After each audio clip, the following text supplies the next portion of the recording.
Salut les loups, aujourd'hui vidéo sur les rêves, je vous l'avais promise. Du coup, on est parti. Pour savoir si la vidéo vous intéresse, sachez que je vais parler des rêves de manière globale et générale et surtout des rêves prémonitoires, des rêves qui sont en fait des sorties en astral et des rêves qui évacuent simplement le trop-plein de la journée. Donc ça, c'est les trois principales catégories de rêves qui existent. Donc la première, c'est donc les rêves qui évacuent le trop-plein de la journée. En général, vous allez rêver de ce qui vous a embêté dans la journée, façon de parler. Ces rêves-là n'ont aucune signification autre que le fait de vider votre côté émotionnel, votre corps astral de toutes les émotions qui ont pu être stockées durant la journée ou la semaine qui vient de passer ou le mois qui vient de passer. En tout cas, ça reste dans le domaine du récent. Ensuite, la deuxième catégorie de rêve ça va être les sorties en astral. Comment se rendre compte qu'on est sorti en astral? Alors, le moyen le plus simple, ça va être que vous êtes en train de parler à une personne dont vous ne voyez pas forcément le visage. Sachez que si c'est avec vos guides que vous parlez, il y a des chances qu'ils ne montrent pas forcément leur visage, puisque ce qui est important, c'est le message qu'ils ont à faire passer et non pas l'apparence physique qu'ils ont. Là où c'est très important pour savoir si c'est réel et donc une sortie en astral, c'est que chaque détail va être extrêmement important. Donc en fait, vous allez utiliser vos 5 sens dans votre rêve. Vous allez être conscient de tout ce qu'il y a autour de vous, mais pas comme dans un rêve normal où vous aurez par exemple des éléments qui resteront flous, comme par exemple le décor de fond ou autre. Dans une sortie en astral, vous allez voir vraiment les choses comme si vous les voyiez de vos yeux physiques. La plupart du temps, vous avez l'impression de parler à une personne comme vous pourrez parler avec un être qui est vivant, et donc vous aurez l'impression d'avoir une réelle discussion. Autre point important, à votre réveil, la plupart du temps, vous vous en souviendrez. Et si vous ne vous en souvenez pas, sachez que si c'est une réponse, par exemple, que vous avez demandée suite à des choses qui se passent dans votre vie actuellement et qu'il vous fallait un indice pour savoir quel chemin prendre, vous vous rappellerez à votre réveil, pas forcément de la discussion, mais vous aurez une clarté qui arrivera dans la situation que vous êtes en train de vivre. Ensuite, dernier rêve, ce sont les rêves prémonitoires.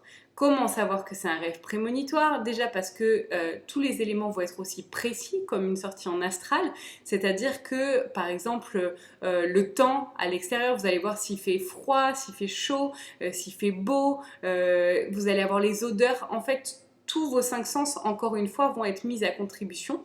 Et ça sera beaucoup plus clair qu'un simple rêve de vider son esprit des soucis de la journée. Donc, les deux principales catégories, c'est les rêves qui vident l'esprit et les autres. Et dans les autres, il y a le rêve où on part en astral pour rencontrer ses guides ou pour avoir des discussions avec des personnes qui sont parties ou dans des mondes parallèles, ça arrive aussi. Et les rêves prémonitoires où vous allez voir des éléments qui vont venir vous montrer que c'est dans le futur. Et la plupart du temps, ce sont des événements qui ne se passent pas longtemps après et qui ont par exemple rapport avec des choses que l'on vit actuellement. Par exemple, des attentats, vu qu'il y en a eu beaucoup en France ces derniers temps, il est possible que vous en rêviez du prochain qui pourrait arriver par exemple. Dans ce cas-là, vous allez avoir toutes les données qui vous montreront le où, quand, comment, pourquoi, avec qui, etc. Ça sera vraiment très très précis, alors qu'un simple rêve n'aura pas cette précision. Autre point qui est important sur les rêves, c'est leur signification. J'adore lire sur internet ou dans les livres que quand on perd ses dents, c'est forcément qu'on va perdre quelqu'un de la famille. Pas du tout. La plupart du temps, les dents, c'est un rapport avec le fait de croquer la vie à pleines dents. C'est aussi ce qui est important quand on sourit, parce que si on n'a plus de dents, on n'ose plus sourire, on perd donc notre confiance en nous et notre volonté d'aller de l'avant. Donc non, les dents ne seront pas forcément un signe comme quoi on va perdre une personne de la famille ou qu'il va y avoir un décès autour de nous.